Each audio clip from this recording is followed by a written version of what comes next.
नमस्कार, one India Hindi में आपका स्वागत है और मैं हूं आपके साथ विवेक। भारत के पड़ोसी देश म्यांमार में बड़ा राजनीतिक उलटफेर देखने को मिला है।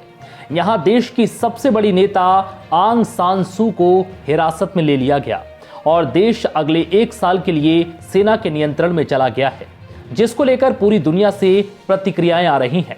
अमेरिका ने सीधे सीधे म्यांमार मिलिट्री को धमकी दी है, तो वहीं भारत, ऑस्ट्रेलिया समेत यूनाइटेड नेशन ने म्यांमार में लोकतांत्रिक व्यवस्था के ध्वस्त होने पर गहरी चिंता जताई है।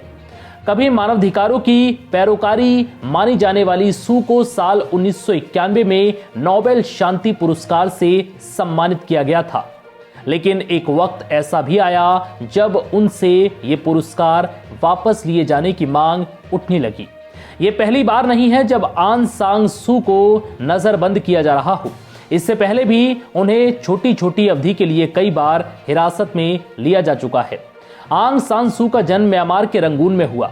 वो जब 2 साल की थी तब उनके पिता की राजनीतिक तरह से हत्या कर दी गई थी।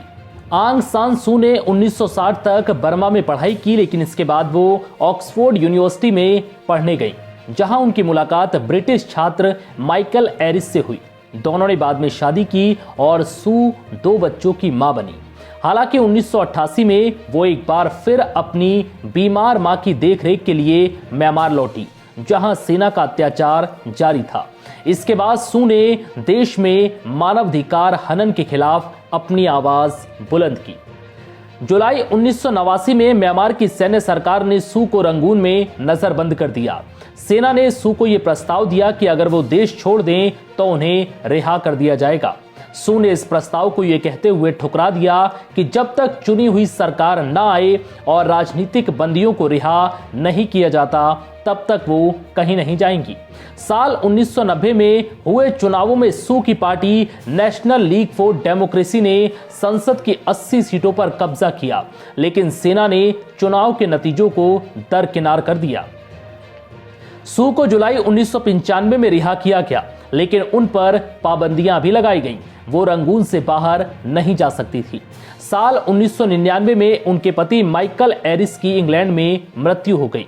म्यांमार सरकार ने एरिस की सू ची से मिलने की अंतिम इच्छा को ठुकरा दिया। सरकार का कहना था कि सू एरिस से मिलने चली जाएं, लेकिन सू नहीं गई, वो घर पर ही रही। सू को इस बात का डर था कि अगर वो चली गई तब उनको वापस म्यांमार में नहीं आने दिया जाएगा।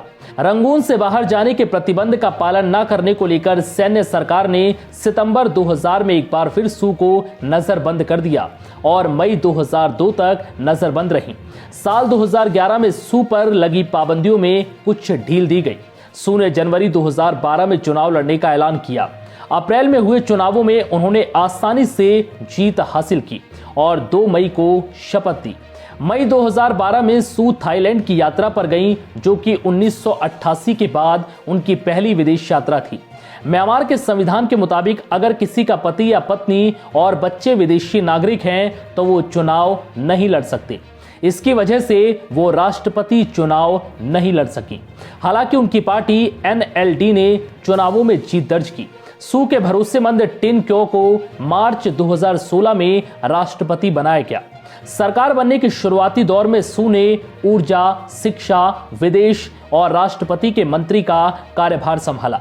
हालांकि कुछ समय के बाद ही उन्होंने 2 मंत्रालय छोड़ दिए। इसके बाद म्यांमार के कानून में बदलाव करके सू को स्टेट काउंसलर बनाया गया। ये पद प्रधानमंत्री के जैसा था और इस पद पर बैठे व्यक्ति को राष्ट्रपति से ज्यादा ताकत दी गई। सू के लिए नया पद बनाना सेना को रास नहीं आया और उसने इसका विरोध कर दिया। फिलहाल इस वीडियो में इतना ही। नमस्कार।